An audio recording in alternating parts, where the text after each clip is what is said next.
हर हर महादेव दोस्तों, मेरे चैनल में आपका स्वागत है। भोलेनाथ की कृपा आप सब पर बनी रहे। या देवी सर्वभूतेषु माँ कन्या रूपेण संस्था नमस्तसे नमस्तसे नमस्तसे नमो नमः। दोस्तों, नवरात्रि में वैसे तो प्रत्येक दिन का बहुत महत्व होता है, लेकिन अष्टमी नवमी का विशेष महत्व होता है। दोस्तों, यदि आपने 9 दिन का व्रत रखा है तो इस वीडियो के माध्यम से हम जानेंगे कि आप ऐसे में कन्या पूजन अपारण कब करें और हवन कब करें, नवरात्रि का कलश विसर्जन किस प्रकार से करें।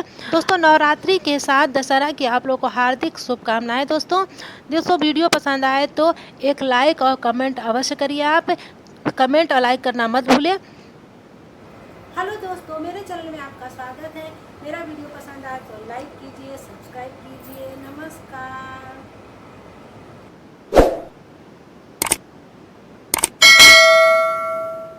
दोस्तों, अष्टमी तिथि का प्रारंभ हो रहा है 10 अक्टूबर को दोपहर 12:03 पर। अष्टमी तिथि समाप्त हो रही है 11 अक्टूबर को दोपहर 12:06 पर। सूर्योदय कालीन अष्टमी तिथि हम देखें तो 11 अक्टूबर को हमें प्राप्त हो रही है। इसलिए अष्टमी का व्रत जो है, मासिक दुर्गा अष्टमी का व्रत आज हम लोग ने किया है। 11 अक्टूबर शुक्रवार के दिन व्रत धारण करेंगे। जो लोग दुर्गा अष्टमी मानते हैं वो 11 अक्टूबर को 2024 शुक्रवार के दिन ही दुर्गा अष्टमी मनाएंगे। दोस्तों, जिन लोगों के यहाँ अष्टमी पूजी जाती है उनके यहाँ अष्टमी के दिन ही कन्या पूजन होता है।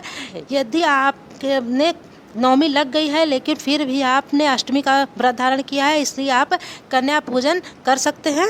दोस्तों, नवमी तिथि का प्रारंभ हो रहा है 11 अक्टूबर दोपहर 12:07 पर। समाप्त हो रही है 12 अक्टूबर दोपहर 10:58 पर। इस पर सूर्योदय कालीन के हिसाब से महानवमी हमें प्राप्त हो रही है 12 अक्टूबर 2024 को। दोस्तों, जिनके यहाँ नवमी पूजी जाती है उनके यहाँ 11 अक्टूबर को व्रत करेंगे, 12 अक्टूबर को कन्या पूजन करेंगे और 12 अक्टूबर को ही दशहरा का त्यौहार मनाया जाएगा। दोस्तों, यदि आपने 9 दिन का नवरात्रि का पूरा व्रत किया है तो आप पारण करेंगे 12 अक्टूबर को। सुबह हवन कन्या पूजन करने के बाद आपको व्रत खोलना है। दोस्तों, यदि आपने नवरात्रि का 9 दिन का व्रत करते हैं, 9 दिन व्रत करने का संकल्प लिया है, तो आप नवरात्रि में नवमी तिथि पर माँ सिद्धरात्रि की पूजा करने के बाद ही आपको व्रत खोलना है।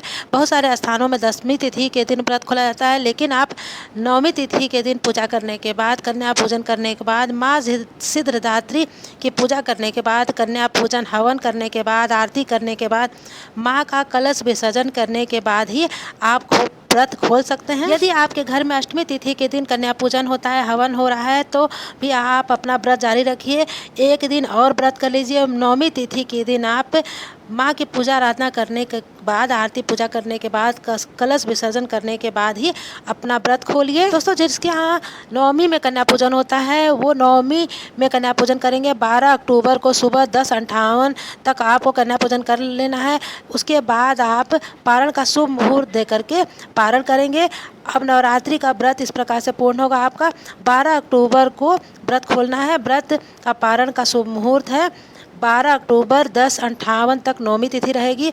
अगर आपको नवमी में व्रत खोलना है तो आप, बहुत सारे लोग नवमी में व्रत खोलते हैं, बहुत लोग 10वीं में व्रत खोलते हैं। कई भक्त जो नवमी में अपने व्रत का पारण करते हैं, अगर आप नवमी के दिन व्रत का पारण करेंगे तो आप नवमी तिथि में सुबह कलश विसर्जन के वगैरह के बाद अब 10:58 से पहले व्रत खोल सकते हैं। जिन लोगों के 10वीं तिथि में पारण होता है वो लोग 11 बजे के बाद, यानी 10:58 पे नवमी तिथि समाप्त हो जाएगी, 10वीं तिथि लग जाएगी।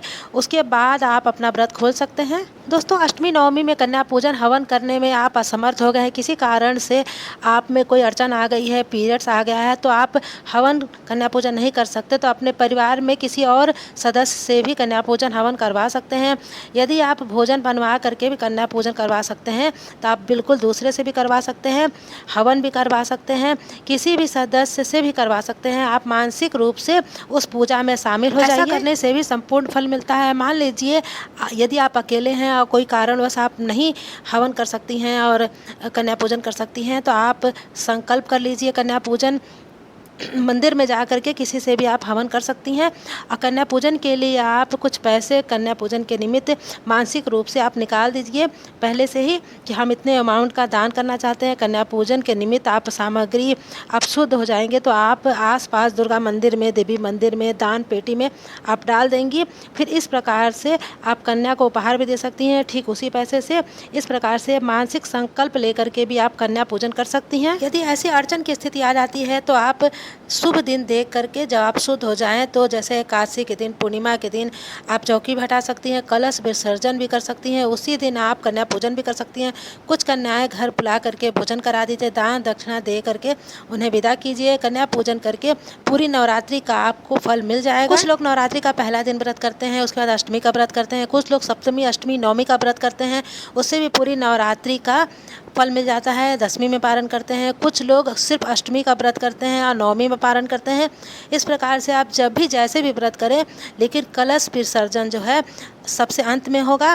जिस दिन आप पारण करेंगे, व्रत खोलेंगे, उसके पहले आप कलश विसर्जन करेंगे। नवमी के दिन हम माँ सिद्धिदात्री की पूजा करते हैं, उसके बाद से हवन करते हैं, फिर कन्या पूजन करते हैं, उसके बाद से ही आप जो है कलश विसर्जन करेंगे। दोस्तों, मेरा वीडियो कैसा लगा कमेंट जरूर करिए। कमेंट बॉक्स में लिखिए हर हर महा